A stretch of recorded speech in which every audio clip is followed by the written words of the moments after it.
The Regal Hotel's polished marble floors had witnessed decades of wealth and privilege, but they'd never seen anything like Madame Liu, a Chinese millionaire whose expensive luggage couldn't buy respect from staff who refused to understand her. Invisible among them moved Tiana Jackson, a black housekeeper everyone overlooked despite her hidden fluency in Mandarin. When a jade phoenix pendant connected these two unlikely allies, no one suspected this simple act would expose generations of fraud and stolen legacy. As Tiana translated Liu's first words, the powerful men who'd built fortunes on buried truths felt their first tremor of fear. They'd soon learn that history's silenced voices were finally ready to speak, and the hotel's elegant facade couldn't contain the justice about to be unleashed. The Regal Hotel stood like a gleaming monument to luxury in the heart of Manhattan, its polished brass revolving doors constantly spinning with the comings and goings of the wealthy and influential. Inside the staff-only break room, 3 employees huddled around a small table, their voices hushed despite being on break. "I'm telling you, Tom's about to lose his mind," said Rebecca, a front desk associate with perfectly manicured nails and not a blonde hair out of place. "This VIP arriving today has made more special requests than anyone I've ever seen." Mark, a bellhop in his crisp maroon uniform, leaned forward. "What kind of requests?" "Everything from specific room temperature settings down to the quarter degree, to demanding all synthetic materials be removed from the suite." Rebecca shook her head. "And get this, she specifically requested that no flowers with strong scents be placed anywhere near her floor." "Celebrities," muttered Heather, the third employee, rolling her eyes as she adjusted her housekeeping uniform. "They think the world revolves around them." The break room door swung open as Mr. Eaton, the hotel manager, poked his head in. His perpetually worried expression had deepened into genuine concern. "Front desk team, we need all hands. Our VIP has arrived early, and there seems to be some communication difficulty." The Blacktown car pulled up to the entrance, and the doorman rushed to open the vehicle's door. From within emerged a slender woman in her 50s, dressed in an immaculately tailored Chanel suit, her silver-streaked black hair pulled back in an elegant chignon. Her appearance was refined, but there was something peculiar about her luggage. Alongside modern designer pieces were 2 weathered leather trunks that looked like relics from another era. "Welcome to the Regal Hotel, ma'am," the doorman said. With a practiced smile, the woman merely nodded, her expression inscrutable behind oversized Gucci sunglasses. She gestured to her luggage, speaking rapidly in Mandarin that none of the staff understood. "It the front desk," Rebecca's professional smile faltered as the woman approached. "Good afternoon. Welcome to the Regal. May I have your name, please?" The woman removed her sunglasses, revealing intelligent eyes that crinkled slightly at the corners. She spoke again in Mandarin, her tone suggesting she expected to be understood. Rebecca glanced helplessly at her colleague. "I'm sorry, ma'am, I don't understand. Do you speak English?" The woman reached into her purse and produced a small notepad. On it was written in elegant script, "Madame Liu." She pointed to the name and then gestured around the lobby as if asking a question. "Yes, Madame Liu. We've been expecting you," Rebecca said with evident relief. She typed rapidly into her computer. "I have your reservation right." "Oh." Her smile dimmed. "It seems there's been a mix-up. We have you scheduled for tomorrow, not today." Madame Liu tilted her head, clearly not understanding. Rebecca tried again, speaking slowly and loudly as if volume might bridge the language gap. "Your room. Tomorrow. Not today." The Chinese woman's expression shifted from neutral to mildly annoyed. She tapped her watch and shook her head firmly, pointing again to her name on the paper and then to the floor beneath her feet. "She's saying she's supposed to be here today," Mark whispered unnecessarily. "I know that," Rebecca hissed back before addressing Madame Liu again. "We'll sort this out immediately. Please, have a seat in our lounge while we prepare your suite." Madame Liu remained standing, pulling out her phone.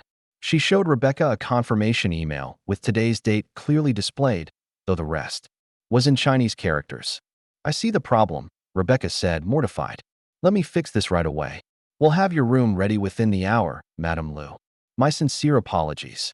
While Rebecca scrambled to find available accommodations, Madame Liu stood stiffly in the center of the lobby, her belongings arranged neatly beside her. The antique trunks particularly drew curious glances from passers-by. William Barnes, the concierge, approached with his most obsequious smile. "Madam," he said with a slight bow, "perhaps I can assist you while you wait?" Liu reached into her purse and withdrew an ornate red envelope. Speaking rapidly in Mandarin as she held it out to him, William's eyes widened at the envelope. A traditional Chinese hongbao, often containing money as a gift. He immediately misinterpreted the gesture. "Oh no, ma'am," he said, backing away slightly. "That's very generous, but I cannot accept bribes." He whispered the last word, looking around nervously. "We'll help you regardless, I assure you." Liu pressed the envelope toward him more insistently, her voice becoming more urgent as she tried to explain something. "Please, that's not necessary," William said, growing uncomfortable. He gestured toward the front desk. "They're working on your room right now. No extra incentives required." Liu finally gave up with a frustrated sigh, returning the envelope to her purse. As William walked away, he muttered to a colleague, "Be careful with that one. Tried to slip me cash right in the middle of the lobby." By mid-afternoon, the lobby had filled with more guests, and Madame Liu had become something of a spectacle. She sat alone in the tea lounge, her back straight as a rod, occasionally attempting to communicate with staff members who invariably smiled, nodded, and quickly found reasons to be elsewhere. That a pair of women in designer resort were sat nearby, their voices carrying just enough to be overheard. "That poor woman seems so confused," said the first, a redhead with a tennis bracelet. "That caught the light with every gesture." "Probably her first time out of China," replied her friend with a dismissive wave. "You know how sheltered they can be. All that money and no idea how to behave in the real world. Do you think she's one of those factory owners? Or married to some Communist Party official? Who knows? They all got rich overnight while we weren't looking. Probably can't even use a proper fork."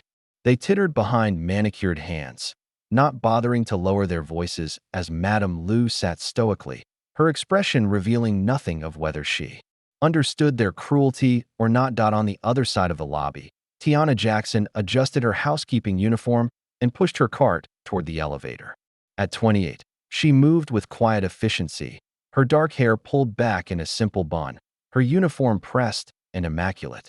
Unlike some of her co-workers, Tiana rarely engaged in workplace gossip, preferring to complete her duties with minimal fuss. She paused when she noticed the commotion surrounding the Chinese guest. Something in the woman's dignified isolation touched her. She recognized the barrier of language, the subtle discrimination disguised as hospitality. She'd seen it before, though rarely so blatantly in a place that prided itself on catering to international clientele. As she watched, Madame Liu stood abruptly and approached the front desk again, her movements betraying growing anxiety. She held out her phone, pointing urgently at something on the screen, then gestured toward the street. Mr. Eaton had joined the front desk staff by now, his thin patience clearly wearing thinner. "Ma'am, if you need a taxi, we can call one for you." "Is that what you need? A taxi?" He mimed, driving a car with exaggerated movements. Liu shook her head emphatically, pulling out some documents from her purse. She spread them on the counter, tapping one repeatedly and speaking with increasing urgency. "I think she needs to be somewhere," Rebecca suggested. "An appointment, maybe? Should we call an interpreter service?" asked Mr. Eaton checked his watch. "The service requires 2 hours notice, and they charge by the hour. Let's see if we can sort this out ourselves first." His eyes narrowed as he studied the agitated guest. For all we know, she could be confused. Some of these wealthy foreigners arrive completely unprepared for America. Tiana frowned at his dismissive tone, but continued pushing her cart toward the elevator. It wasn't her place to intervene. An hour later, Madame Liu sat in one of the lobby's plush armchairs, attempting to make a phone call. Her fingers trembled slightly as she dialed, but after a brief conversation, her face fell. She tried another number, then another, each attempt ending in visible disappointment. Rising suddenly, she crossed the lobby toward the concierge desk, her steps hurried. As she moved, something small fell from her jacket pocket, landing silently on the thick carpet. She didn't notice as she continued on her way, her attention focused on communicating her urgent need. Tiana, who had been refreshing the floral arrangement nearby, noticed the fallen object. Once Liu had moved away, she approached and carefully picked it up, a jade pendant in the shape of a phoenix, hanging from a delicate gold chain.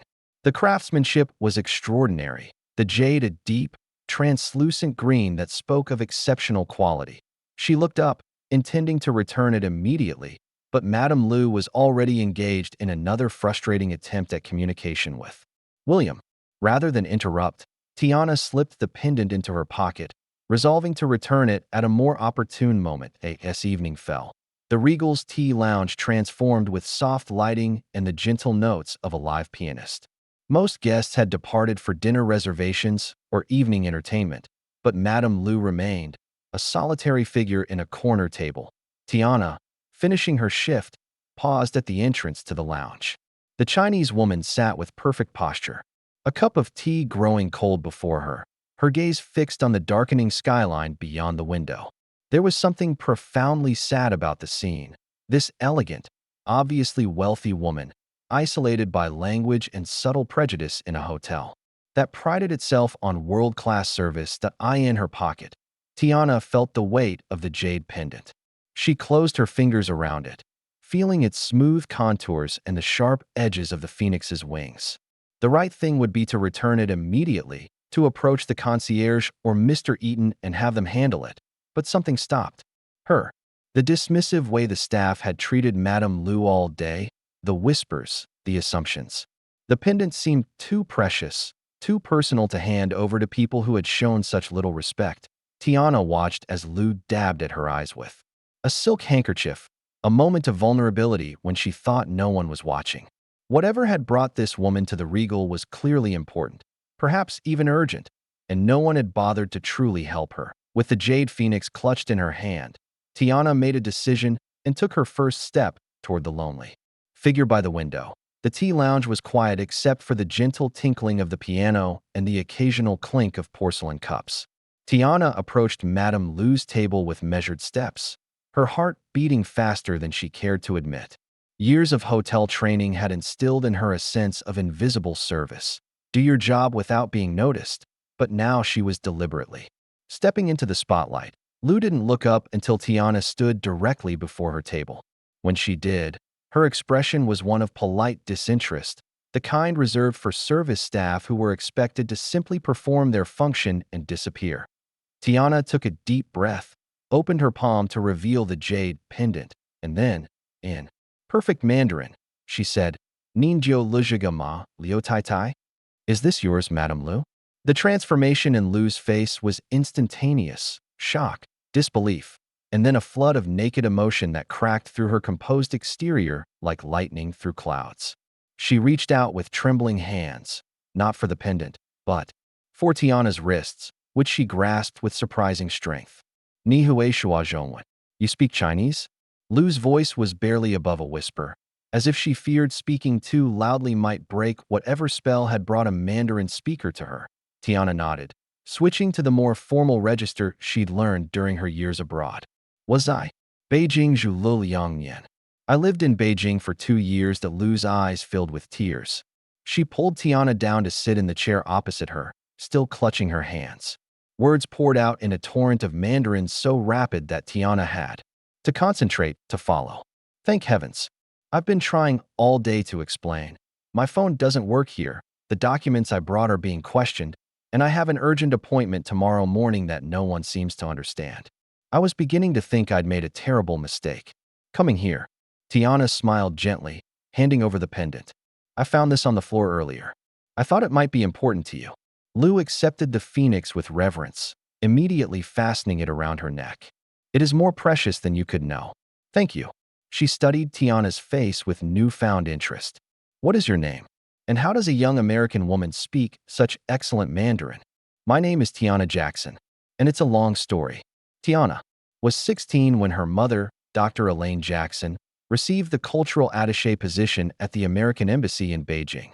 As a career diplomat specializing in cultural exchange, Dr. Jackson had raised her children with an appreciation for languages and cultural immersion.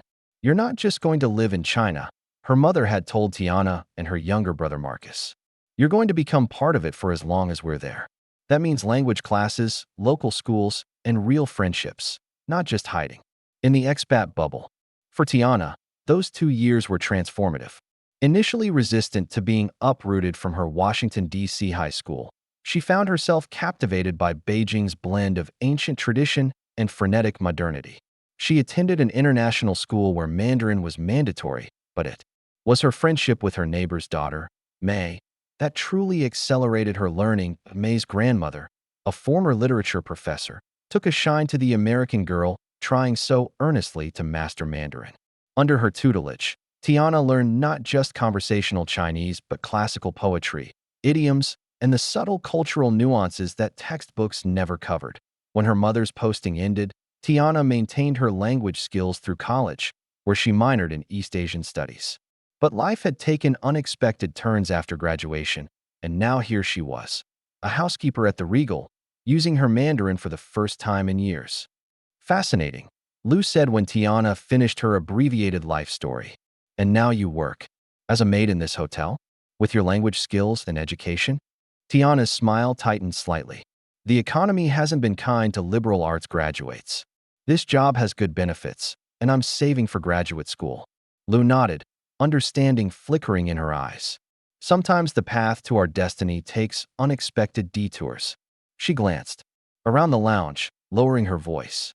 Could you help me communicate with the hotel staff?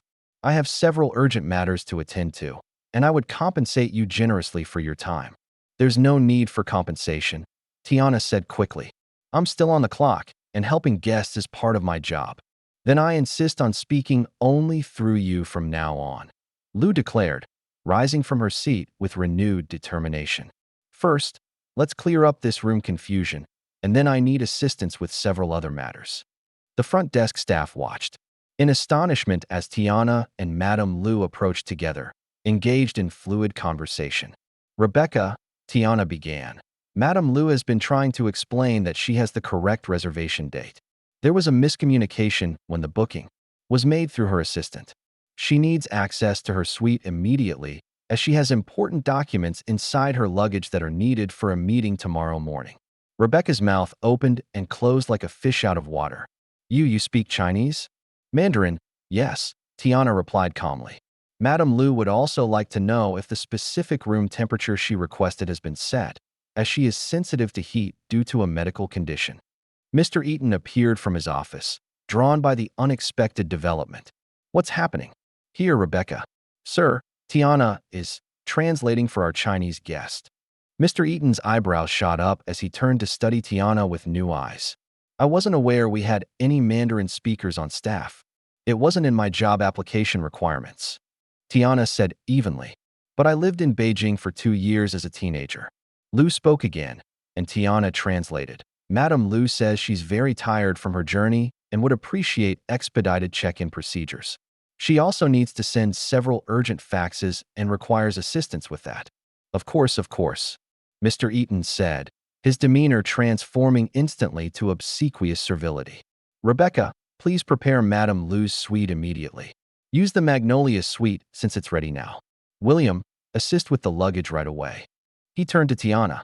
Jackson, since you've established rapport with our esteemed guest, please consider yourself temporarily reassigned to assist Madame Liu directly during her stay. Tiana nodded, maintaining her professional demeanor despite the whispers and stares from her colleagues. Word spread through the hotel staff like wildfire. The quiet black housekeeper spoke fluent Chinese and had somehow become the personal attendant to the mysterious VIP guest. By evening, the employee break room was buzzing with speculation. How convenient that she just happens to speak Chinese, said Heather, her voice dripping with suspicion. But she planned this whole thing to get out of cleaning toilets. Give it a rest, Heather, Mark replied. You're just jealous because Eaton's never going to pull you from housekeeping duties to assist a VIP. I'm not jealous, Heather snapped. I just think it's weird. She never mentioned speaking Chinese before. And did you see how that lady won't talk to anyone else now? It's like they've got some secret club going on. Rebecca, who had been listening silently, finally spoke up. You know what I think is weird? That none of us bothered to really help that woman all day. We just kept talking at her louder like she was stupid instead of trying to find a translator. Tiana's the only one who actually helped. The break room fell silent at this uncomfortable truth to eye in the Magnolia suite. Madame Liu unpacked her belongings with Tiana's assistance. The antique trunks revealed silk garments and carefully wrapped parcels that Liu handled with reverence. "These have been in my family for generations," she explained, unwrapping a small porcelain vase with delicate blue brushwork. "I could not trust them to shipping companies or customs handlers." "They're beautiful," Tiana said sincerely. "May I ask why you brought such precious items to New York?" Liu paused, studying Tiana's face as if weighing how much to share. "I am seeking something that was lost long ago.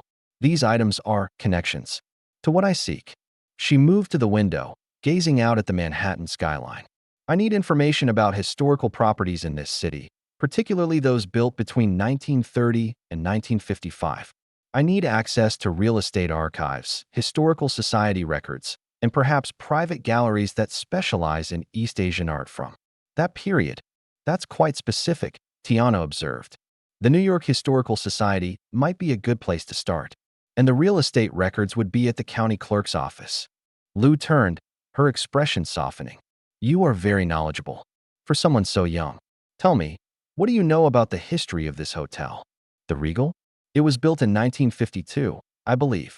It was one of several luxury hotels constructed during the post-war boom.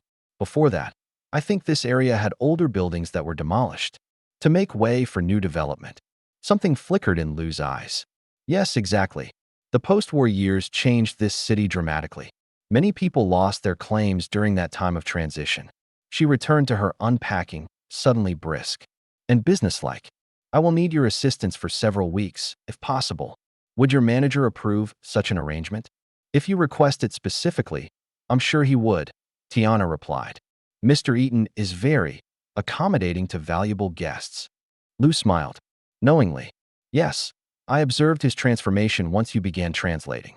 Money speaks its own universal language, doesn't it?" She pulled a leather folio from one of the trunks and opened it on the desk. "Come, look at these." Inside were yellowed maps of Manhattan with certain blocks highlighted in red ink. Handwritten notes in Chinese characters filled the margins, along with curious symbols that looked like family crests or seals. "What are these?" Tiana asked, studying the strange markings. "Maps to a stolen memory," Liu said quietly, "and clues to find my sister." "Your sister is missing." "Not my biological sister. A twin of sorts." Liu touched the phoenix pendant at her throat. "This is only half of a pair. I seek its match, and the truth that was buried with it nearly 70 years ago." A knock at the door interrupted them. Tiana opened it to find Mr. Eaton, his smile strained. "Jackson, a word please." In the hallway, his smile vanished. "What exactly do you think you're doing?" "Helping our guest, sir, as you instructed." "Helping, yes. Not spending hours in her suite looking at private documents." His voice lowered to a hiss. "You're a housekeeper, not a concierge or a private secretary. Finish helping her unpack, then return to your regular duties. I've arranged for a professional translator to arrive tomorrow morning." Tiana kept her expression neutral. "Of course, sir. I'll inform Madame Liu." When she relayed this information, Liu's reaction was immediate and fierce. "Absolutely not. I will not work with some stranger. You understand my needs, and I trust you." She moved to the hotel phone. "Please translate exactly what I say to your manager." 20 minutes later, a fuming Mr. Eaton informed Tiana that she would be assigned exclusively to Madame Liu for the duration of her stay, though he pointedly added that her regular duties would be waiting once the assignment ended. The next morning, despite Mr. Eaton's efforts, the translator who arrived at the Magnolia suite was promptly and unceremoniously dismissed by Liu, who refused to speak a single word to him. "I apologize for any inconvenience," Tiana told the bewildered man as she escorted him out. "But Madame Liu is particular about who she works with." Once they were alone, Liu beckoned Tiana to sit across from her at the suite's elegant writing desk. Her expression had changed overnight, becoming more guarded, more intense. "I have not been entirely truthful with you, Tiana," she said quietly. "I am not merely wealthy. I am here under a disguise of sorts. My family name is not really Liu, though it serves my purpose for now. I don't understand. My wealth, considerable as it is, comes from a legacy tainted by betrayal. My grandmother owned property in Manhattan, valuable property that was stolen from her through fraud and intimidation after World War II, when Chinese nationals were viewed with suspicion. Liu, or whatever her real name was, reached into her folio and withdrew a faded photograph of a striking young Chinese woman standing proudly before a building that looked remarkably like the Regal Hotel. Tiana whispered. Not yet the Regal, the older woman corrected, but the land upon which it would be built. Land that belonged, in part, to my grandmother. Land that was taken by American developers through forgery, threats, and exploitation of anti-Chinese sentiment during a time when my people were not protected by your laws. She closed the folio with a decisive snap. I have spent 20 years tracing the paper trail, and now I have come to reclaim what was stolen, not just property, but history. My history. Our history. Her eyes met Tiana's, calculating but not unkind. The question is, will you help me? Because what I plan to do will certainly cost your Mr. Eaton his position and possibly much more. Tiana thought of the whispers in the break room, the casual racism, the assumptions. She thought of her own stalled dreams and the barriers she'd faced. And she thought of this proud woman, fighting to reclaim a legacy erased by prejudice and greed. Tell me what you need, she said simply. Liu smiled, relief and determination mingling in her expression. First, we need to find what's hidden in this hotel. I believe there are secrets concealed within these very walls, secrets that will prove my claim once and for all. 3 days into Madame Liu's stay at the Regal Hotel, Tiana found herself leading a completely different life than the one she'd grown accustomed to as a housekeeper. Instead of pushing cleaning carts and changing linens, she now wore a hotel-provided pantsuit and served as Liu's personal translator and assistant. The hotel records should be stored somewhere on the premises, Liu said as they shared tea in her suite one evening. The room had transformed into something of a command center, with maps and documents spread across every surface. Most establishments of this caliber maintain archives of their history, blueprints, renovation records, ownership documents. Tiana nodded thoughtfully. There's a records room in the basement. I've passed it during inventory shifts, but I've never been inside. It's usually locked. We need access to those records, Liu said, her fingers absently touching the phoenix pendant at her throat. I believe this hotel holds more than just symbolic significance to my family's legacy. I think something tangible remains hidden here, something that could prove my grandmother's claim once and for all. What exactly are we looking for? Tiana asked that Liu's eyes took on a distant quality.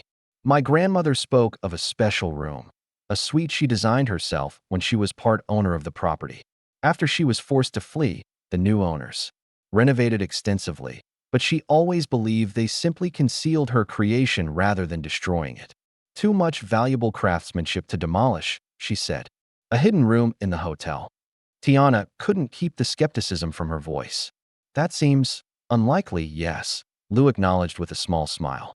But old buildings hold many secrets, especially when those secrets were deliberately buried. She gestured to the antique trunks in the corner. Those aren't just filled with heirlooms. They contain pieces of a puzzle I've spent decades assembling. Liu's determination was infectious, and Tiana found herself nodding. I'll find a way to access the records room, but we'll need to be careful. Mr. Eaton already watches me like a hawk. That night, long after most guests had retired and the cleaning staff had finished their evening rounds, Tiana and Liu made their way to the service elevator. Tiana had changed back into her housekeeping uniform, the perfect disguise for moving around the hotel unnoticed during off hours. The night security is minimal, Tiana explained as they descended to the basement level. Just one guard who mostly stays at the front desk and 2 who patrol the upper floors where the presidential suites are located. The basement corridor was dimly lit and smelled of laundry detergent and old paper. They passed the laundry facilities and maintenance rooms before reaching a heavy wooden door with a brass plate that read Archives. It's locked, Tiana confirmed, trying the handle. But I think I know where we can find the key. They backtracked to the maintenance supervisor's office. Using her staff keycard, Tiana accessed the small room and located a key cabinet on the wall. These aren't labeled properly, but I've seen Anderson use a brass key for the archives. After trying 3 different keys, the lock finally turned. The archives room was larger than Tiana had expected. Rows of metal shelving units filled with boxes, plus several flat filing cabinets likely containing blueprints and larger documents. We should work quickly, Liu said, surveying the room. Where would they keep the original building plans? They split up, each taking a section of the room. Tiana methodically searched through filing cabinets while Liu examined labeled boxes on the shelves. The minutes ticked by in tense silence, broken only by the occasional rustling of papers. Tiana, look at this, Liu called softly after nearly an hour of searching. She held an aged leather-bound book, its cover worn at the corners. I found it behind a loose panel in the wall, not even on the shelves. Tiana joined her, taking the book carefully. Inside were handwritten notes in faded ink, some in English, some in Mandarin. Interspersed throughout were sketches of architectural details, maps with notations, and what appeared to be property deeds. This is my grandmother's handwriting, Liu whispered, her finger tracing the Chinese characters reverently. This is her journal from when she lived in New York. They carefully wrapped the journal in Tiana's scarf and left the archives, locking the door behind them. Neither noticed the security camera in the corner, its red light blinking steadily. The next morning, Tiana was summoned to Mr. Eaton's office. Heather, her former housekeeping colleague, stood by his desk with a smug expression. Jackson, Mr. Eaton began, his tone clipped. It's been brought to my attention that you accessed restricted areas of the hotel last night. Tiana kept her expression neutral. Sir, don't play dumb, Heather interjected. I saw you on the security footage when I was bringing reports to Kevin in security. You and that Chinese lady were sneaking around in the basement. Mr. Eaton raised a hand to silence Heather. Is this true, Jackson? Were you in the archives room after hours? Tiana thought quickly. Madame Liu requested a tour of the hotel, including its historical aspects. As her assigned liaison, I was accommodating her interest in the Regal's architecture and history. At midnight, Mr. Eaton's eyebrows rose skeptically. Madame Liu has been experiencing jet lag, sir. She's most active during late hours. Mr. Eaton drummed his fingers on the desk. Jackson, your assignment is to assist our guest with translation and basic needs, not to provide unauthorized tours of restricted areas. This is your only warning. One more incident like this, and you'll return to housekeeping, or worse. Understood, sir. As she turned to leave, Heather bumped her shoulder roughly.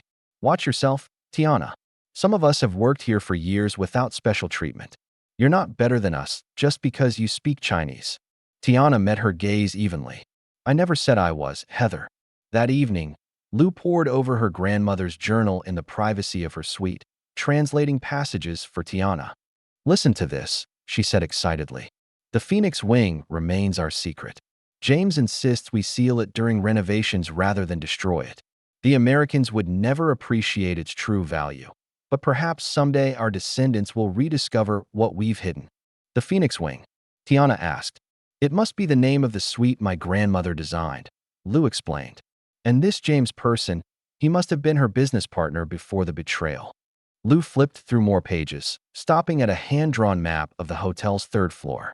Look here, this section is marked differently. It's where the Orchid and Magnolia suites are now, but the layout is completely different. Tiana studied the drawing. That wall shouldn't be there according to the current layout. And what's this symbol? Liu's finger traced a small phoenix emblem drawn in the corner of the mysterious space. The same as my pendant. This has to be it. She closed the journal decisively. We need to examine that section of the hotel tonight. Mr. Eaton warned me about accessing restricted areas, Tiana said hesitantly. If I'm caught again, then we won't be caught, Liu replied with determination. I'll handle the security cameras. True to her word, Liu approached Greg Anderson, the night security guard, with an envelope of cash. Her request was simple. Disable the third-floor cameras for 1 hour during his shift. The amount she offered more than his monthly salary made refusal nearly impossible. Just routine maintenance, you understand, Liu explained through Tiana's translation. Some personal items I need to retrieve without documentation. Greg pocketed the envelope with practiced casualness. System goes down for updates sometimes. Nothing I can do about that. At 2 a.m., Tiana and Liu slipped out of the Magnolia suite and into the adjacent corridor. According to the journal, the sealed wing should be accessible through what was now a decorative alcove housing a large Chinese vase. one of the few Asian design elements in the otherwise Western-styled hotel. The proportions are wrong, Liu murmured, examining the alcove. This wall is too shallow compared to the dimensions in the journal. Tiana ran her hands along the wood paneling, feeling for any irregularities. There could be a space behind it. They methodically examined every inch of the alcove, pressing, prodding, and tapping the walls. Finally, Liu noticed something about the vase itself. A small phoenix emblem nearly identical to her pendant was worked into the porcelain design. "This is it," she whispered. When she pressed the emblem, they heard a faint click. Together, they pushed against the back panel of the alcove, which swung inward on silent hinges to reveal a dark passage. Tiana switched on the flashlight sheet, brought, illuminating a short corridor that ended at another door. This one was locked, but the key was in Liu's pendant. The phoenix fit perfectly into a matching impression on the door, and with a twist, the mechanism released. The room beyond took their breath away. Though covered in decades of dust, the hidden suite was a masterpiece of 1940s luxury fused with traditional Chinese design elements. Silk wall coverings, now faded but still beautiful, depicted scenes of mountains and rivers. Carved wooden screens separated the spaces, and porcelain vases stood in niches along the walls. Most striking were the family portraits, formal photographs, of elegant Chinese men and women in both Western and traditional attire. "My family," Liu whispered, approaching one large portrait that hung over a fireplace. "My grandmother as a young woman." The resemblance was unmistakable, the same proud bearing, the same intelligent eyes. In the photo, she stood beside a handsome Chinese man in a perfectly tailored suit, both of them radiating confidence and prosperity. "Zhang Meilin," Liu said, touching the image reverently. She was only 25 when this was taken, already a successful businesswoman in a time and place where Chinese women were expected to be invisible. As Liu told the story, Tiana could almost see it unfolding. Meilin Zhang arriving in New York in 1938, fleeing the Japanese invasion of China with family wealth converted to diamonds sewn into the lining of her coats. Establishing herself as an art dealer catering to wealthy New Yorkers' growing fascination with Oriental aesthetics. Gradually investing in real estate, including the property that would eventually become the Regal Hotel. Then came Pearl Harbor, Liu continued grimly. Suddenly, all Asians were viewed with suspicion. Chinese, Japanese. Many Americans couldn't or wouldn't distinguish between them. My grandmother's American partners saw an opportunity. They forged documents, threatened deportation, exploited anti-Asian sentiment to push her out of her own business. "That's terrible," Tiana said softly. She fled back to Hong Kong in 1951, taking only what she could carry. She thought she'd lost everything.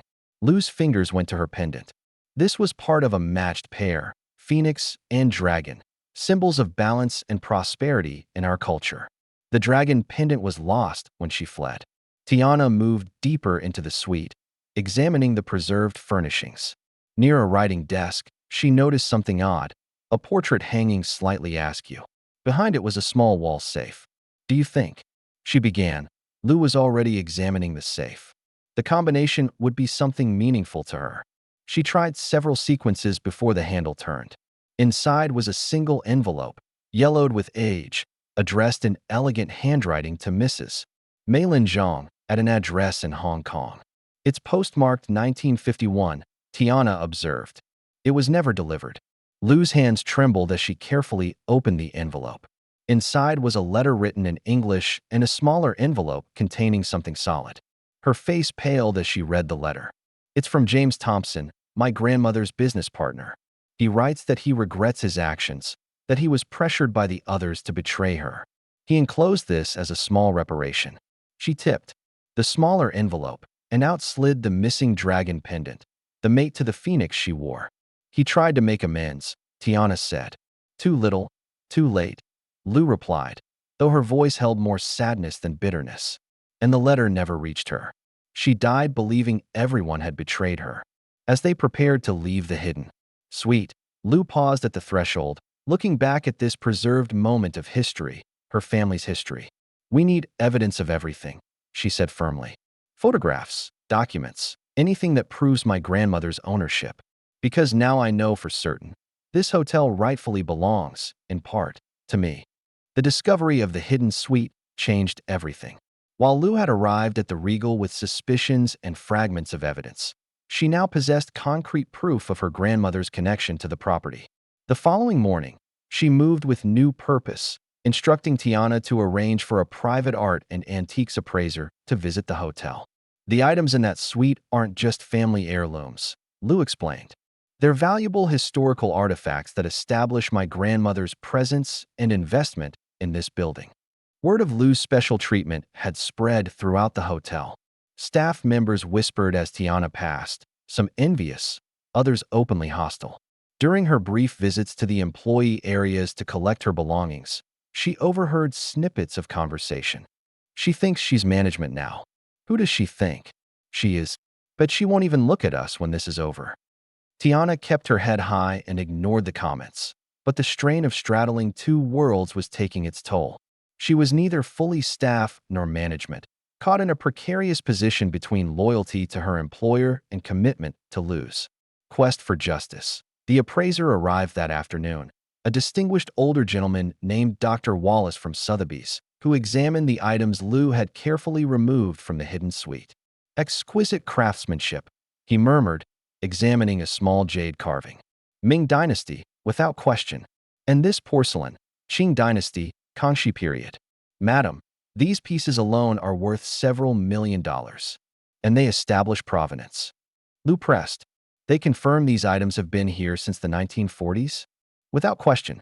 The dust patterns, the positioning, these haven't been moved in decades. And this, he indicated a scroll painting.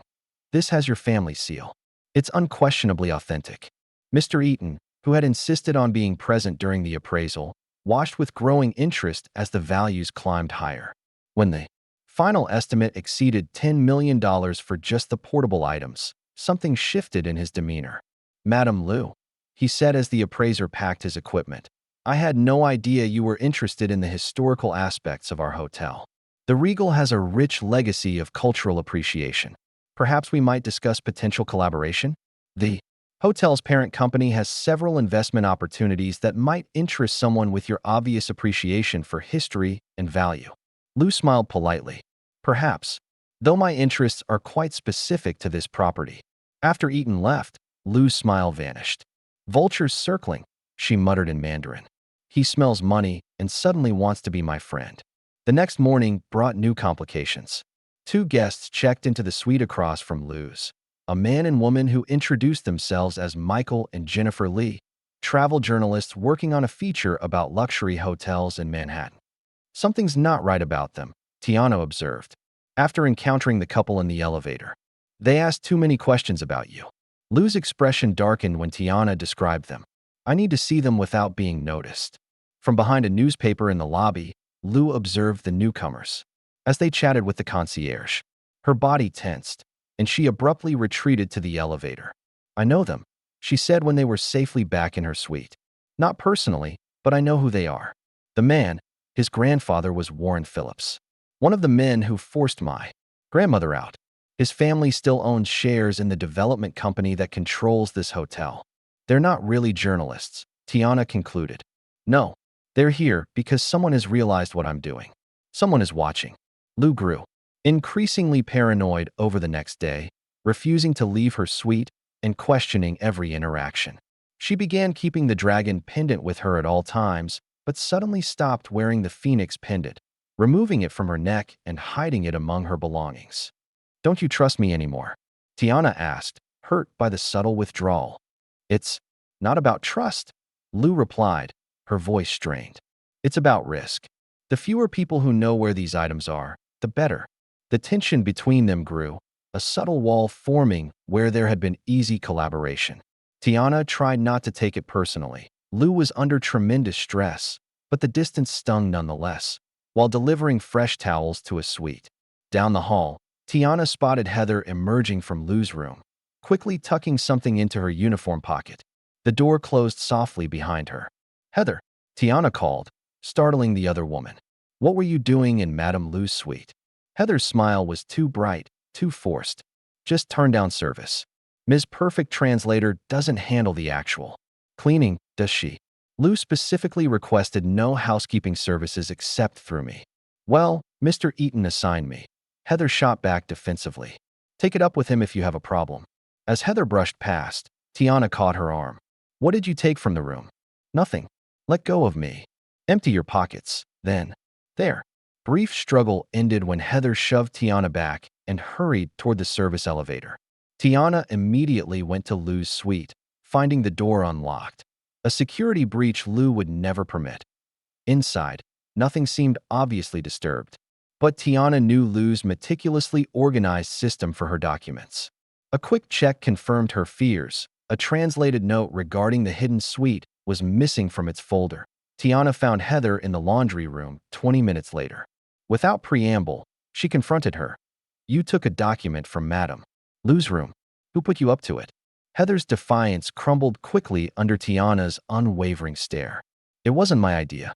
That journalist, Mr. Li, he offered me $500 to look for papers with Chinese writing. Said it was for a cultural feature. She couldn't meet Tiana's eyes. I needed the money. My mom's medical bills. You gave private documents to a stranger. Documents that don't belong to you. It was just one page. And they're journalists. What's the harm? Tiana's voice hardened. They're not journalists, Heather. They're people trying to undermine Madame Liu's legal claim to property they stole. From her family. Heather paled.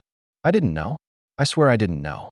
When Tiana brought Heather to Liu's suite to confess, she expected anger, possibly even legal threats.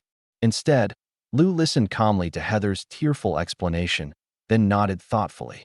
You made a mistake based on false information and financial need, Liu said.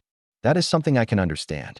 She opened her purse and removed several $100 bills. This is for your mother's medical expenses. No strings attached. Heather stared at the money in shock. But I stole from you. And now you have a chance to make a different choice. Liu's expression was firm, but not unkind. Everyone deserves an opportunity to choose justice when they understand what's at stake. After Heather left, still stunned by Liu's forgiveness, Tiana asked, Why did you do that? She betrayed your trust. She was exploited by people who understand her vulnerabilities, Liu replied. Just as my grandmother was. Breaking the cycle of exploitation is part of why I'm here. She moved to the window, looking down at the street below. Besides, I want her on our side for what comes next. Which is war, Liu said simply. Those people, the Lees, aren't just here to spy. They're here to stop me by any means necessary. She turned to face Tiana, her expression grave. I need to tell you everything now. My real name isn't Liu. It's Zhou. My grandmother wasn't just a partial owner of this building. She was the original owner of the land it stands on. The Regal Hotel was built on property stolen from my family through fraud, intimidation, and exploitation of anti-Chinese sentiment after World War II. That's what you've been trying to prove. All along, Tiana said. Yes, but there's more. The people who stole it, the Phillips, Eaton, and Westbrook families, they didn't just take our property. They erased our existence from the records. They destroyed documents, altered deeds, and created shell companies. To hide their actions, 3 generations of my family tried to reclaim what was ours, only to be blocked at every turn. Miling's voice hardened. Until now? Now we have physical evidence. We have the hidden suite. We have the letter from James Thompson admitting to the conspiracy. We have enough to expose them all, if we can get the evidence to the right people, before they silence us. As if on cue, there was a sharp knock at the door. Tiana opened it to find a hotel security officer. Sorry to disturb you, ma'am, but there's been an incident. Someone broke into your suite while you were at dinner. The security footage had been conveniently deleted during the time frame of the break-in. When they returned to the suite, the destruction was comprehensive. Furniture overturned, Liu's antique trunks emptied onto the floor, clothing and documents scattered everywhere. Most alarming, the precious letters from James Thompson were gone, along with several other key documents. They're trying to erase the evidence, Miling said, surveying the damage with eerie calm. Just like they erased my grandmother. Tiana placed a comforting hand on her shoulder. Not all of it. We still have the hidden suite. We still have the appraisal documentation. And most importantly, we still have the truth. Miling nodded, her resolve visibly strengthening. Yes, and now they've shown their hand. They're frightened, as they should be. As they began cleaning up the mess, Tiana spotted something glinting. Beneath an overturned chair, the phoenix pendant, miraculously overlooked by the intruders. She picked it up, offering it to Milling with a smile. See, they can't erase everything.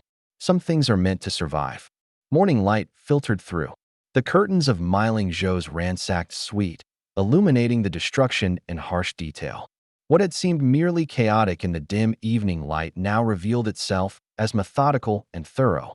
Every drawer had been emptied, every document container opened. The intruders had known exactly what they were looking for. They took all. The original letters, Milling said, carefully picking up a torn photograph of her grandmother, including my mother's correspondence and the admission letter from James Thompson. Tiana surveyed the damage, cataloging items with her phone camera. We need to file a proper police report. This isn't just a simple break-in. The police won't help us, Milling replied with quiet certainty. Not against the people who own this hotel. You don't know that. I do. Milling's voice held decades of bitter experience. My family has tried legal channels for 3 generations. Documents mysteriously disappear from court files. Judges suddenly recuse themselves. Police reports get misplaced. The system was designed to protect people like the Eatons and Phillips, not people like my grandmother. Before Tiana could argue further, her phone buzzed with a text from the front desk. Mr. Eaton wants to see us immediately about the break-in. Milling's laugh was hollow. Of course he does. He wants to assess how much evidence we still have. In his wood-paneled office, Mr. Eaton expressed rehearsed concern while his eyes remained calculating and cold. This is unprecedented in the Regal's history, he said, shaking his head. I assure you, we're taking this security breach extremely seriously. Are you? Milling asked, her voice deceptively soft. Then perhaps you can explain why the security footage from that time period was conveniently deleted. Eaton's smile tightened. A regrettable technical malfunction. Our IT team is investigating. And your night guard? Tiana added. The one who helped us earlier, he's suddenly gone? Jackson, this conversation doesn't concern you. Eaton snapped before smoothing his features again. Kevin Peterson resigned yesterday for personal reasons. Now, Madame Zhou, is it? Not Liu. Milling inclined her head slightly, acknowledging the slip of her real name. I understand some documents were taken, Eaton continued. Perhaps if you could describe them, we could help identify potential motives? Family correspondence, Milling replied vaguely. Sentimental items, primarily. I see. Eaton leaned back, steepling his fingers. Well, these things happen sometimes. Misunderstandings between guests. Perhaps someone mistook your room for theirs in an intoxicated state. My door was locked with a key card, Milling pointed out. And nothing of obvious monetary value was taken, only specific papers. Eaton spread his hands. We'll continue investigating, of course. In the meantime, we'd be happy to move you to our presidential suite at no additional charge. That won't be necessary. I prefer to stay where I am. As you wish. Eaton's smile didn't reach his eyes. Please let us know if there's anything else we can do to make your stay more secure. As they left Eaton's office, Tiana felt a chill that had nothing to do with the air conditioning. He knows who you are, and he knows why you're here. Of course he does, Milling replied. The break-in wasn't meant to stop me. It was meant to intimidate me. To show that they can reach me anywhere in this hotel, take anything they want. We should leave, Tiana said urgently. Get a room somewhere else, somewhere safe. And abandon the hidden suite? The physical evidence that proves my claim? Milling shook her head firmly. That's exactly what they want. Back in the suite, they began the painstaking process of cleaning up, documenting what remained, and taking inventory of what was missing. Tiana insisted on photographing everything. The damage, the remaining documents, the empty spaces where crucial evidence had been. I don't understand why they didn't destroy the hidden suite itself, Tiana said as they worked. If they know about it, why leave it intact? Because it's part of the building structure, Milling explained. Destroying it would require construction permits, contractors, questions they don't want to answer. But they can claim papers were stolen by ordinary thieves. A knock at the door interrupted them. Tiana opened it cautiously to find the night guard, Kevin Peterson, standing there looking nervous. I shouldn't be here, he said in a low voice, glancing over his shoulder. But I couldn't just disappear without warning you. Tiana ushered him in quickly. The young man was pale, with dark circles under his eyes suggesting he hadn't slept. They fired me yesterday, he explained. Said I'd violated security protocols. But before I left, I overheard Eaton on the phone with someone, talking about containing the Zhou situation and removing problematic elements. He was talking about us, Miling said calmly. Kevin nodded. I think so. Look, I need this job, but not bad enough to be part of whatever they're doing. Something's not right here. Did you see who broke into the suite? Tiana asked. No, but I saw those journalist people, the Lees, talking to Eaton in his office after hours yesterday. They seemed familiar with each other, not like guests with the manager. After Kevin left, declining Miling's offer of money but accepting her thanks, Tiana turned to her employer with fresh determination. We need to know exactly what we're up against. Tell me everything, the complete story. Seated by the window overlooking Central Park, Miling began the tale that had defined 3 generations of her family. My grandmother, Zhang Meilin, came to America in 1938, fleeing the Japanese invasion of China. She was from a wealthy Shanghai family with international business connections, which allowed her to transfer significant assets to New York before Shanghai fell. While many Chinese immigrants struggled in poverty, my grandmother had the advantage of wealth, education, and powerful connections. Miling showed Tiana photographs, her grandmother in elegant Western clothing, attending gallery openings and society events in pre-war New York. She began as an art dealer, specializing in Asian antiquities for wealthy American collectors.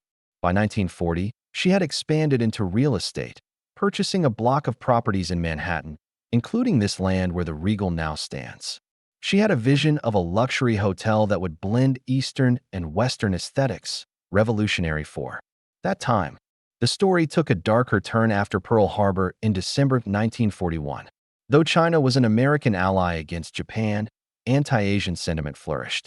Chinese Americans wore buttons declaring, "I'm Chinese, not Japanese," to avoid harassment. But the distinction was often lost on a public gripped by wartime paranoia. My grandmother had 3 American business partners, James Thompson, Warren Phillips, and George Eaton. Yes, our Mr. Eaton's grandfather. After Pearl Harbor, they began pressuring her to sell her holdings at a fraction of their value, claiming it was for her own protection. When she refused, the partners employed more sinister tactics: anonymous threats, vandalism of her properties, whispers to potential clients that she had suspicious loyalties. Meanwhile, they began systematically altering business records, forging her signature on transfer documents, creating shell companies to obscure ownership.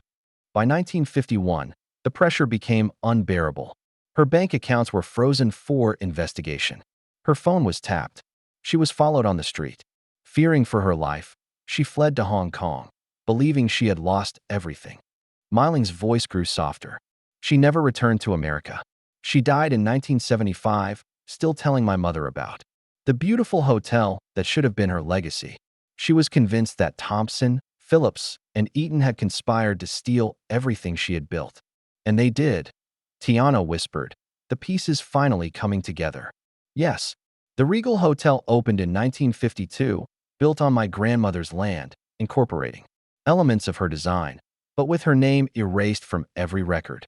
The official history claims it was conceived and built entirely by Thompson, Phillips, and Eaton Enterprises. What about James Thompson's letter? The one that was stolen? He admitted to the conspiracy? Miling nodded. Written in 1951, apparently, after my grandmother had already fled. A confession and apology that she never received.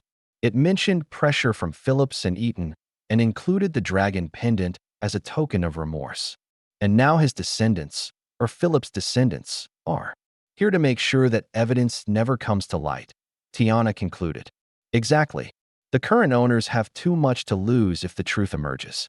Not just this hotel, but potentially dozens of properties acquired through similar methods during that era of discrimination. Tiana considered this information, her mind racing through possibilities. We need to find supporting evidence from outside sources. If they've taken your family documents, we need to find copies elsewhere. That afternoon, while Miling rested, Tiana visited the New York Public Library, searching through microfiche records of newspapers from the 1940s and early 1950s. Hours of searching yielded small, but significant discoveries. Society page mentions of Chinese art dealer Miss Zhang attending various events with Thompson, Phillips, and Eaton. A small article about Oriental influences in modern architecture that briefly mentioned Zhang's vision for a new hotel development. More ominously, she found a pattern of suspicious incidents affecting Chinese-owned businesses.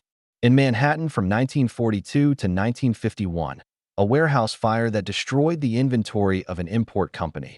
A prominent Chinese restaurant owner deported on questionable charges.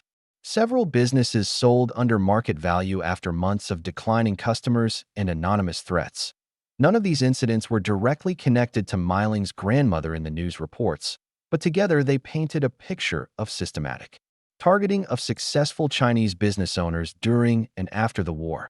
Meanwhile, Miling had convinced the hotel's appraiser to return for further documentation. Dr. Wallace arrived carrying professional camera equipment to properly photograph and catalog the items in the hidden suite. "These pieces are museum quality," he remarked, carefully examining a jade carving. "And you say they've been here, untouched, since 1951. "Yes," Miling confirmed. "My grandmother left them behind when she was forced to flee." Dr. Wallace's expression grew serious. "Ms. Zhou, I've worked with Chinese antiquities for 30 years. The provenance issues you've described, they're not uncommon from that period. Many collections with questionable acquisition histories have come to light in recent decades. Would you be willing to provide expert testimony about these items?" "If necessary," Miling asked directly. The appraiser hesitated only briefly. "Professional ethics would require it, yes." After he left, Miling seemed encouraged. "He believes us, and he has credibility in the art world." Their small victory was short-lived. That evening, as they returned from dinner, Dr. Wallace called Miling in a panic. "Someone followed me from the hotel," he said, his voice shaking. "A black SUV tailed me all the way home. Then I received a call warning me to forget what I saw today if I wanted to keep my reputation intact." "Are you all right?" Miling asked, genuinely concerned. "Yes, just rattled. But Ms. Zhou, these people are serious. Whatever you're involved in, be careful." The next morning, Tiana found something unexpected in the hotel's tea room, a flash drive tucked beneath the table where Miling often sat. There was no note, no explanation for its presence, but the location seemed too specific to be coincidental. Back in the suite, they plugged the drive into Tiana's laptop. It contained a treasure trove of digital files, scanned property deeds from the 1940s showing Zhang Meilin's name, audio recordings of what appeared to be business meetings, and most significantly, a notarized statement from James Thompson dated 1970, providing detailed accounts of the methods used to appropriate Zhang's properties. Who left this? Tiana wondered, scrolling through the files in amazement. "Someone with access to Thompson family records," Miling said. "Someone with a conscience." The final file was a simple text document containing a single line. "Contact Amanda Chun at the Chinatown Historical Society." Amanda Chun was a meticulous woman in her 60s who listened to their story without interruption, occasionally nodding, as if confirming details she already knew. "Your grandmother's case isn't unique," she said when Miling finished. "We've documented dozens of similar stories. Chinese business owners who lost everything during that period of heightened discrimination. Most never received justice. But you have records?" Tiana pressed. "Some. Property records, business listings, immigration files. Enough to establish that Zhang Meilin was a significant property owner before mysteriously divesting everything. In 1951, she peered at Miling over her glasses. "We've tried to build cases before, but without direct evidence of fraud. We have that evidence now," Miling said, pulling out her laptop. "And we need your help to preserve it before it disappears." 2. They spent hours copying files, cross-referencing records, and building a comprehensive timeline. By evening, they had assembled a compelling dossier documenting the systematic theft of Zhang Meilin's property through fraud, coercion, and exploitation of anti-Chinese prejudice. "This is enough to interest the press," Amanda confirmed. "I have contacts at several publications who focus on historical injustice and real estate fraud. With your permission?" Miling nodded decisively. "It's time for the truth to come out. All of it." Tiana woke to pounding on her door at 6 a.m. Half asleep, She opened it to find two hotel security officers standing in the hallway. "Miss Jackson, we need to speak with you immediately about a security breach." Something in their stance, too rigid, too rehearsed, set off warning bells. "Let me get dressed. I'll meet you downstairs." "Now, miss." Mr. Eaton's orders. Tiana closed the door firmly. "5 minutes. I'll meet you in the lobby."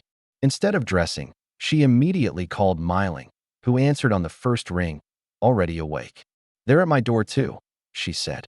"Don't let them in. Something's happening." Looking through the peephole, Tiana saw the security officers conferring with someone on a radio. One of them pulled out a key card. They were going to enter forcibly.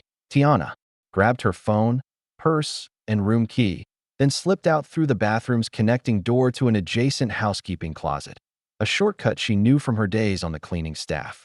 Within minutes, she had navigated the service corridors.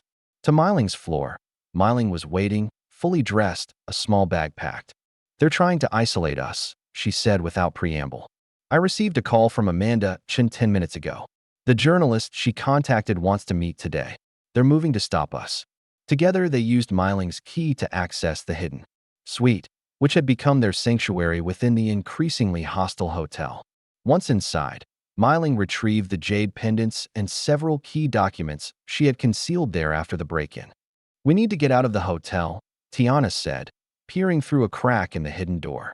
"They're searching the floors systematically." "Not without copying the evidence first," Milling insisted.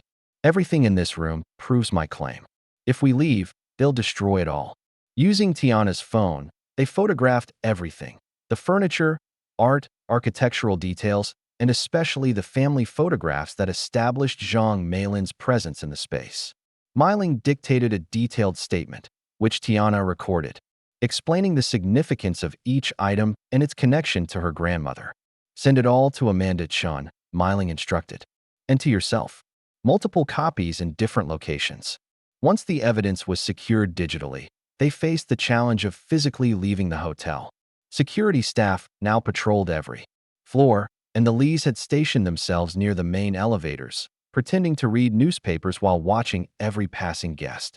"The loading dock," Tiana suggested. "Delivery trucks arrive starting at 7 a.m.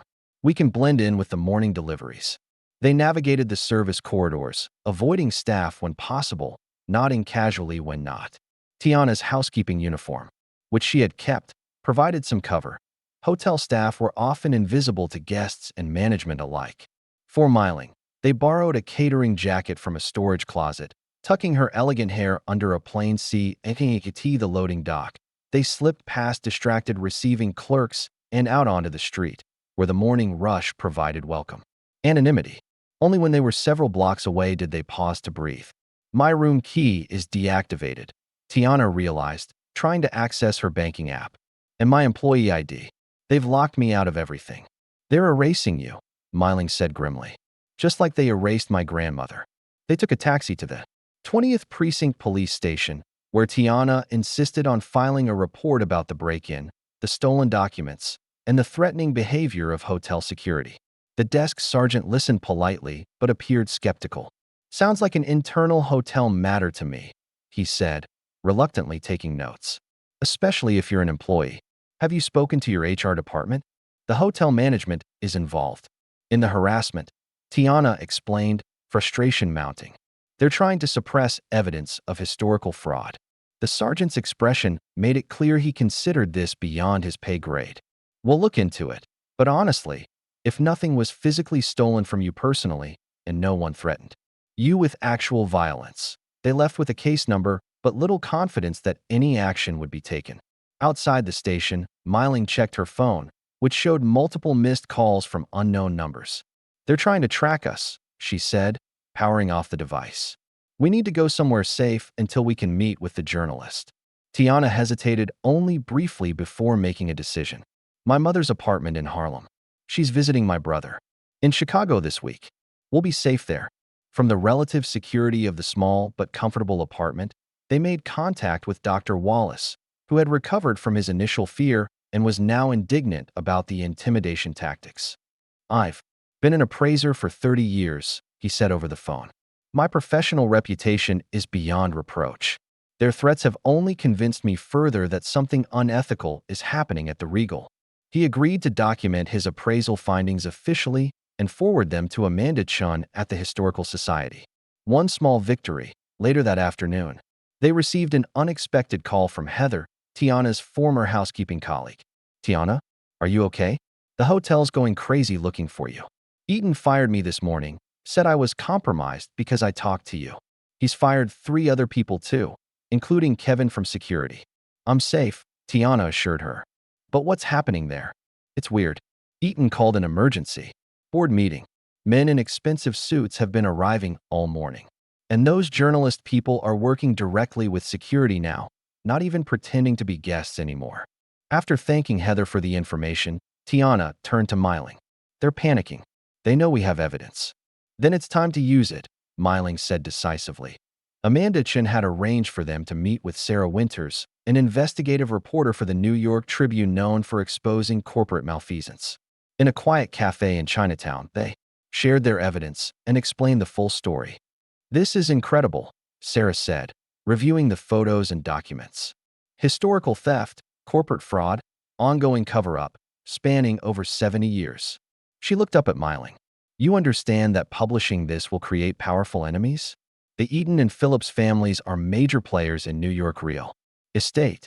I've been their enemy since birth, Miling replied calmly. The difference now is that I'm ready to fight in the open. What do you want as an outcome? Sarah asked. Financial compensation? Public apology? Justice? Miling said simply. Recognition of what was stolen. Restoration of my grandmother's name and legacy. And yes, legal ownership of what rightfully belongs to my family. Sarah nodded, scribbling notes. I'll need a few days to verify independently and speak to legal before we publish. But this is solid. I think you finally got them cornered. The story broke 3 days later. Hotel empire built on stolen Chinese land. The detailed exposé included historical documents, expert testimony from Dr. Wallace, statements from former employees, and a scathing indictment of the systematic exploitation of Chinese business owners in post-war New York. The response was immediate and dramatic. Social media erupted with outrage. Asian American community organizations announced protests. Several prominent guests publicly canceled their reservations at the Regal. Legal experts on morning shows discussed potential reparations and the statute of limitations for historical fraud cases. By afternoon, a small but growing crowd of protesters had gathered outside the Regal, carrying signs demanding justice for Zhang Meilin and stop erasing Asian American history.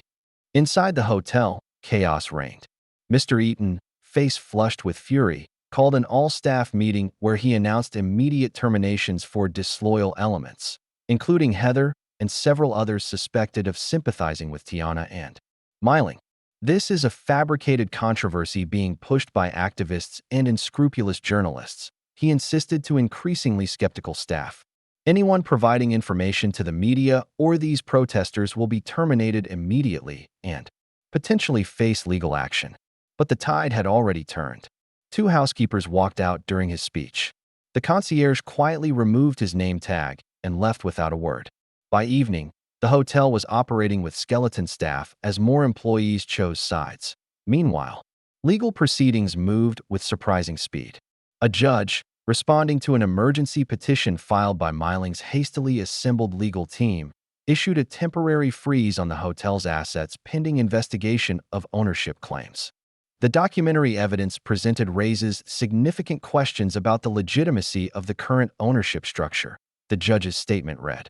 Given the serious nature of these allegations, temporary measures are warranted to preserve the status quo until a full hearing can be conducted. For the board of directors of Regal Holdings LLC, this was the final straw. An emergency meeting was called, and according to sources inside, heated arguments broke out between factions. Some demanded aggressive legal counterattacks. Others, seeing the mounting public relations disaster, advocated for settlement negotiations. 1 week after fleeing the hotel, Tiana stood beside Miling on the sidewalk outside the Regal, watching the continuing protests. They had maintained a low profile during the media storm, letting Sarah Winters and the legal team handle public statements. Do you think they'll actually negotiate? Tiana asked, observing the grim-faced security guards watching protesters from behind the hotel's glass doors. They don't have a choice now, Milling replied. The evidence is too public, too compelling. Their only option is to control how much they lose. As if on cue, Milling's phone rang, her attorney with news. After a brief conversation, she turned to Tiana with a smile of vindication. The board wants to meet. Without Eaton present, she squeezed Tiana's hand. They're ready to talk terms. It's really happening, Tiana marveled. Your grandmother's finally getting justice. Milling nodded, her eyes on the elegant facade of the Regal Hotel, a building that represented both theft and heritage, destruction and preservation. Not just justice, she said quietly. Restoration. As if summoned by her words, a sleek black car pulled up to the curb. The door opened, and Milling straightened her shoulders, ready for the final confrontation. She stepped toward the vehicle, then paused to look back at Tiana. Are you coming? We started this together. We should finish it together. Without hesitation, Tiana moved to her side, and together they approached the waiting car, ready to reclaim a stolen legacy. The black car glided to a stop at the Regal Hotel's main entrance, where protesters parted to create a path. Camera phones rose in unison as Milling Zhou stepped out, resplendent in a crisp white suit that made her look more like a conquering general than a wronged heiress. Tiana followed, her simple navy dress a deliberate contrast to her employer's statement attire. Are you nervous? Tiana whispered as they approached the revolving doors. No, Milling replied with quiet confidence. My grandmother waited 70 years for this moment. I've waited my entire life. The protesters fell silent as Milling paused. At the entrance, her gaze sweeping over the gleaming brass fixtures and marble floors that her grandmother had helped design but never saw completed. Then, with a slight straightening of her shoulders, she pushed through the revolving door and entered the lobby of the Regal Hotel, not as a guest, but as a claimant. The contrast with her first arrival couldn't have been more dramatic. Where once she had stood ignored and misunderstood, now every eye in the luxurious space followed her progress across the polished floor. Staff members froze mid-task. Guests whispered behind raised hands. Security guards touched their earpieces, nervously awaiting instructions that didn't come. Milling walked directly to the front desk, where Rebecca stood wide-eyed, clutching a stack of registration cards. Please inform Mr. Eaton that Milling Zhou is here for the board meeting, she said clearly, no longer requiring Tiana's translation. Rebecca swallowed visibly. Yes, ma'am. They're expecting you in the Vermilion Room. As they crossed the lobby toward the hotel's main conference space, William, the concierge who had once refused Milling's red envelope, approached with a deep bow. Madame Zhou, may I escort you to the meeting? That won't be necessary, Milling replied coolly. I know exactly where I'm going. The Vermilion Room, named for its rich red wall coverings and dark wood paneling, had been set up for a formal meeting. Around a massive mahogany table sat 9 people, 7 men and 2 women, all in expensive suits, all wearing expressions ranging from wary to openly hostile. At the head of the table, a chair sat conspicuously empty, Mr. Eaton's usual place. Ms. Zhou, said an older man with silver hair and rimless glasses. I'm Bradford Wells, chairman of the board for Regal Holdings. We appreciate your willingness to meet. Milling took in the scene without sitting. Where is Mr. Eaton? He's been placed on administrative leave pending the outcome of these discussions. Wells replied carefully. Please have a seat. I'll stand for now, Milling said. This is my interpreter and assistant, Tiana Jackson. She'll be joining us. A murmur of objection rose from several board members. This is a confidential meeting, protested a thin woman with a severe bob. Having a hotel employee present is inappropriate. Ms. Jackson is no longer your employee, Milling corrected. She works for me, and she stays, or I leave, along with the evidence I've gathered and the 15 journalists waiting for my statement outside. The board members exchanged glances, and Wells nodded reluctantly. Very well. Please, both of you sit. Once seated, Milling opened her briefcase and removed a stack of documents, placing them carefully on the table. I assume you've all read the article in the Tribune and reviewed the evidence my legal team submitted to the court. We have, Wells confirmed. And while some of the allegations are concerning, we believe there may be misinterpretations of historical events. Not allegations. Facts. Miling's voice remained steady. My grandmother, Zhang Meilin, was the original owner of this land and a founding investor in the hotel project. She was systematically defrauded by your predecessors, Thompson, Phillips, and Eaton, using forged documents and exploiting anti-Chinese sentiment during a period when she had limited legal recourse. That's a very serious claim, said a younger board member, and one that occurred, if true, long before any of us were involved with the Regal. Yet you've all profited from it. Tiana pointed out quietly. All eyes turned to her, several narrowing in displeasure at her intervention. And who exactly are you again? Asked the woman with the severe bob. Someone who witnessed firsthand how this hotel continues to operate on principles of exclusion and prejudice. Tiana replied evenly. Someone who saw Madame Liu deliberately misunderstood, mocked, and ultimately threatened when she came seeking justice. Wells cleared his throat uncomfortably. The board does not condone any mistreatment of guests, and if Mr. Eaton acted inappropriately, Mr.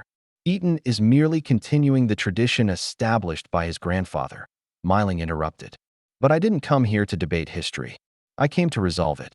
She began laying out documents on the table.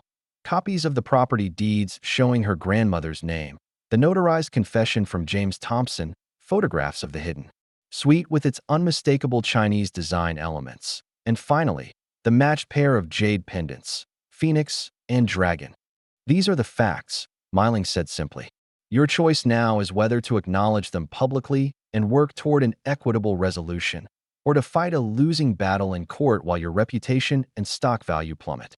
The boardroom fell silent as the members exchanged uneasy glances. Finally, Wells spoke. What exactly are you proposing, Ms. Liu? Recognition, restoration, and restitution, Miling replied without hesitation. My grandmother's name acknowledged in the hotel's official history, the hidden suite restored and preserved as a heritage site, and 25% ownership of the Regal returned to the Zhang family trust, the original percentage my grandmother held before it was stolen.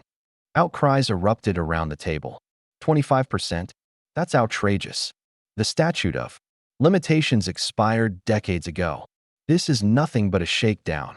Wells raised a hand for silence. Perhaps we could discuss a more modest settlement. A financial compensation package, an honorary plaque in the lobby. This isn't negotiable, Miling said calmly. I have spent 20 years and millions of dollars tracing my family's legacy. I'm not interested in symbolic gestures or quiet payoffs. Either we restore what was taken, or the courts will decide, with all the attendant publicity. Before Wells could respond, the boardroom door burst open, and Mr. Eaton stormed in, his face flushed with anger. This is absurd, he shouted, ignoring the chairman's protest.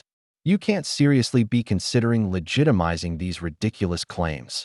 This woman has manipulated the press, turned our staff against us, and now she's threatening the board. Mr. Eaton, you were instructed not to attend this meeting, Wells said firmly. I have as much right to be here as this opportunist. Eaton spat, glaring at Miling. My family built this hotel. Our name is synonymous with the Regal brand. And now you're going to let her waltz in and claim ownership based on some ancient grudge. Miling regarded him coolly. Your grandfather stole what he couldn't build himself. That's the truth your family has been hiding for 3 generations. You have no proof that would stand up in court, Eaton insisted, though a flicker of uncertainty crossed his features. In response, Miling simply slid forward a document that had remained hidden beneath the others, a forensic handwriting analysis. Comparing George Eaton Sr.'s signature on legitimate documents with the clearly forged signatures on the property transfers from Zhang Meilin. Modern science makes it much harder to hide historical fraud. Tiana observed quietly as Eaton stared at the damning evidence. The boardroom door opened again. This time, a distinguished older woman entered, elegant, petite, with snow-white hair and the dignified bearing that comes from a lifetime of quiet resilience. I remember her, the woman said in a clear voice, pointing to a photograph of Zhang Meilin that lay among the documents. I was just a girl then, but I remember her. Clearly, she lived in the building that stood here before the hotel. She gave my family shelter when no one else would rent to Chinese. The room fell silent as the woman approached the table, her eyes fixed on Miling. My name is Grace Wong. I was 10 years old when your grandmother helped my family find an apartment. After we were evicted for being Chinese, she stood up to the landlords who refused us. She told my father, "We must support each other because this country will not support us yet." I never forgot her kindness, or what happened to her afterward. Tears gleamed in Miling's eyes as Grace continued. They drove her away with threats and lies. Everyone in Chinatown knew, but no one could help. We had no voice then, no power. She turned to face the board members. But we do now, and we are watching what you decide today. The weight of history filled the room, rendering even Eaton temporarily speechless. Wells looked around at his fellow board members, reading the shifting sentiment in their expressions. "I believe," he said carefully, "that we should recess to consider Ms. Zhou's proposal in detail. Perhaps we could reconvene tomorrow after consulting with our legal team."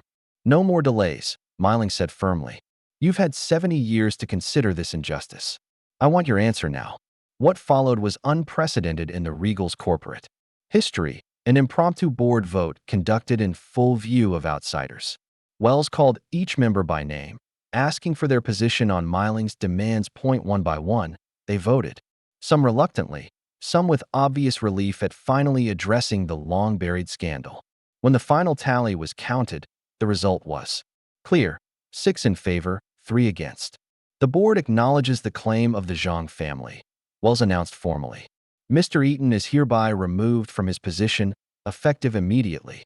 Ms. Zhou will be recognized as the rightful owner of a 25% stake in the Regal Hotel, with all associated rights and privileges. Our legal team will draft the necessary documents for signing tomorrow." Eaton's face contorted with fury. "This is insanity. You can't just— It's done, Richard," Wells cut him off firmly. "Your family's debt has finally come due." As the meeting concluded, hotel guests, who had gathered in the lobby with phones recording, captured the historic moment. Miling Zhou, accompanied by Tiana and the elderly Grace Wong, emerged from the vermilion room not as a supplicant, but as an owner, her face serene with the quiet satisfaction of long-sought justice. Behind them, visible through the open door, Richard Eaton slumped in a chair, the weight of 3 generations of deception finally collapsing upon his shoulders. In the days that followed, as legal documents were prepared and ownership transferred, Tiana found herself cornered in a quiet hallway by Heather, her former housekeeping colleague. The once hostile woman looked different somehow, humbled, perhaps, or simply thoughtful. "I didn't understand," Heather said quietly. "What was happening, what it meant. I thought you were just getting special treatment." She paused, struggling with the words. "I do now. Understand, I mean." Tiana studied her for a moment, then offered a small nod. "It wasn't about me, or even about Miling. It was about setting something right that had been wrong for too long." "Yeah," Heather agreed softly. "I get that now." As they parted ways, Tiana felt a subtle shift, not just in Heather, but in the hotel itself. Something long buried had been unearthed, acknowledged, and in that acknowledgement, a kind of healing had begun. The culmination came a week later, when Miling, now officially recognized as cultural trustee and part owner of the Regal, led a small procession through the previously hidden passageway. The Phoenix Wing, her grandmother's creation, was no longer sealed away but opened for a special ceremony. Journalists captured the moment as Miling walked through the restored space, now cleaned and properly lit, but otherwise preserved exactly as her grandmother had left it. She stopped before the portrait of Zhang Meilin, reaching up to touch the newly installed plaque beneath it that acknowledged her as founding investor and designer of the Regal Hotel, 1938 to 1951. "The truth cannot stay buried forever," Miling said to the assembled cameras. "Today, we restore not just a name to a building, but a chapter to history that was deliberately erased." Standing beside her, Tiana felt the weight of the moment. How a single connection, a shared language, had unleashed a cascade of truth that could no longer be contained. As a maid who had become an interpreter of more than just words, she had helped translate injustice into justice, erasure into restoration. 6 weeks after the confrontation in the boardroom, the Regal Hotel had undergone a transformation that went far deeper than its newly renovated lobby. Under Meiling Zhou's influence as cultural trustee and minority owner, the staid luxury establishment had begun evolving into something more vibrant, more inclusive, and paradoxically, more authentic to its original vision. The irony, Meiling remarked to Tiana as they reviewed applications for the newly created position of Cultural Heritage Director, is that my grandmother always intended this place to be a bridge between East and West, a space where both traditions were honored. Equally, by erasing her, they diminished their own creation. The hotel staff, too, had changed. Some had left, unable or unwilling to adapt to the new management philosophy. Others, like Heather, had surprised everyone by embracing the changes with unexpected enthusiasm. And new faces had appeared, a more diverse workforce recruited specifically for their language skills, cultural knowledge, and commitment to the hotel's evolved mission. All staff members now underwent mandatory training in cultural sensitivity and hospitality history, a program Tiana had helped design based on her unique perspective as someone who had worked both sides of the hotel hierarchy. It's not about making people feel guilty, she explained to a group of new hires. It's about understanding how exclusion happens, often without conscious intent, and how to create genuine welcome instead. The once empty tea lounge had been transformed into the centerpiece of the hotel's cultural renaissance. Renamed the Phoenix Room, it now featured rotating exhibitions of Chinese art and daily tea ceremonies conducted by a master brought in from Shanghai. The room's centerpiece was a magnificent display case containing artifacts from the hidden suite, including photographs of Zhang Meilin and her business partners in happier times, before betrayal fractured their relationship. Each afternoon at 4, guests gathered for a special ceremony hosted jointly by Meiling and Tiana, a symbolic bridge building that honored both the Chinese tradition of tea appreciation and the Western practice of afternoon refreshment. This isn't just performance, Meiling had insisted when planning the ritual. It must be authentic education, an experience that transforms how people understand both cultures. Guests responded enthusiastically to the changes. Bookings increased, particularly among international travelers and those interested in cultural heritage tourism. The New York Times Style section featured a glowing piece titled The Regal Renaissance: How Historical Justice Created Cultural Gold, highlighting the hotel's transformation from a standard luxury establishment to a unique cultural destination. What Zhang Meilin envisioned in 1940, her granddaughter has finally realized in 2025, the article concluded. A true meeting of East and West, rooted in historical truth rather than appropriation. On a crisp fall morning, Tiana stood in her new office, a far cry from the housekeeping closets where she had once organized cleaning supplies. As the hotel's newly appointed cultural liaison and assistant to the Heritage Preservation Board, she had responsibilities that extended far beyond her original role as Meiling's translator, but a knock at her door interrupted her review of proposals for the upcoming Lunar New Year celebrations.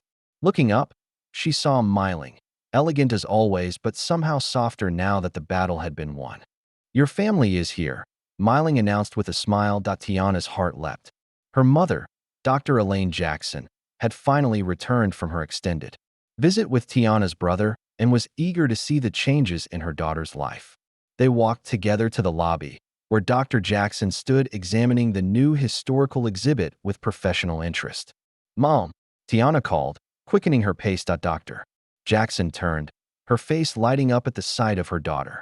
They embraced warmly, the older woman holding Tiana at arm's length afterward to study her. "Look at you," she said proudly. "Cultural liaison, board assistant. My little girl who complained about learning Mandarin is now making history with it."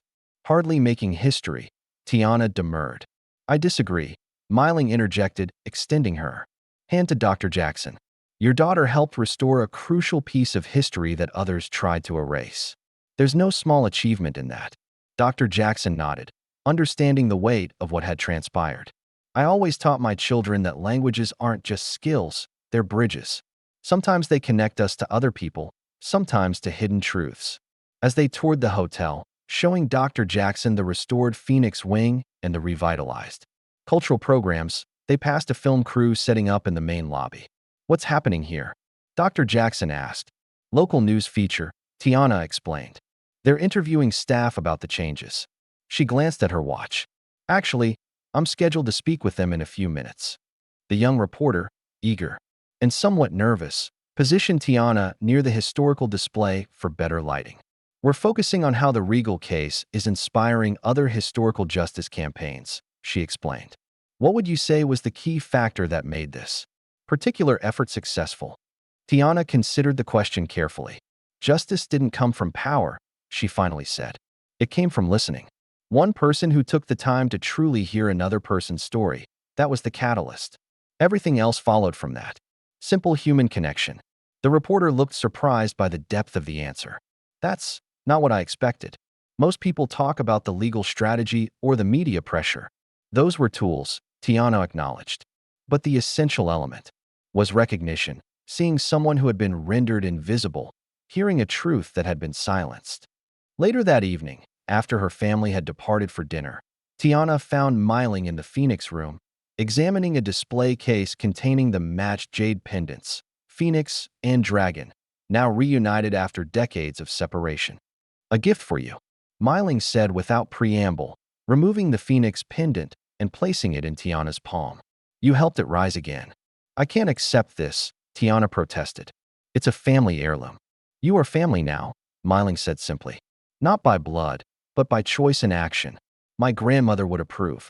Tiana accepted the pendant with profound gratitude, understanding the weight of trust and respect it represented. Unnoticed by either woman, a familiar figure watched from across the street. Michael Lee, grandson of Warren Phillips and fake journalist, observed the Regal from the tinted windows of a black SUV. His expression was unreadable as he watched guests entering and exiting the transformed hotel. We underestimated them, he said to someone on his phone. The damage is contained to the Regal for now, but if they start looking at the other properties. He fell silent, listening to instructions. Understood. We'll wait and watch. He pulled away from the curb, disappearing into Manhattan traffic. A reminder that while one battle had been won, larger wars over historical justice continued in boardrooms and courthouses across the city. 2 months later, Milling stood before a gathering of community leaders, business owners, and media representatives in the Regal's grand ballroom. Behind her, a presentation screen displayed the logo of the newly established Zhang Cultural Heritage Foundation. What happened to my grandmother was not unique, she began. Across this country, immigrant families had their properties taken, their businesses appropriated, their achievements erased. Not just Chinese Americans, but many others. Today, we launch an initiative to research, document, and where possible, rectify these historical injustices. She outlined an ambitious program of grants, legal support, and educational initiatives designed to uncover similar stories across the United States and support families seeking recognition or restoration. This is not about dwelling in the past, she emphasized. It's about creating a more honest future, one where success is built on truth rather than erasure. As applause filled the room, Tiana watched from the side, the Phoenix pendant warm against her skin. In just a few months, her life had transformed from the invisibility of service work to a position of influence and purpose, all because she had paused one evening to return a dropped trinket and speak in a language few expected her to know. Later that night, long after the guests had departed and the hotel had quieted, Tiana walked alone through the restored Phoenix wing. She stopped at the window where Milling's grandmother had once stood, gazing out at a city that had simultaneously welcomed and betrayed her. Touching the jade pendant at her throat, Tiana whispered in Mandarin the words that had become the unofficial motto of their unlikely journey. Your story wasn't lost. It was just waiting for someone to hear it. The phoenix gleamed in the soft light, its wings outstretched as if ready to take flight.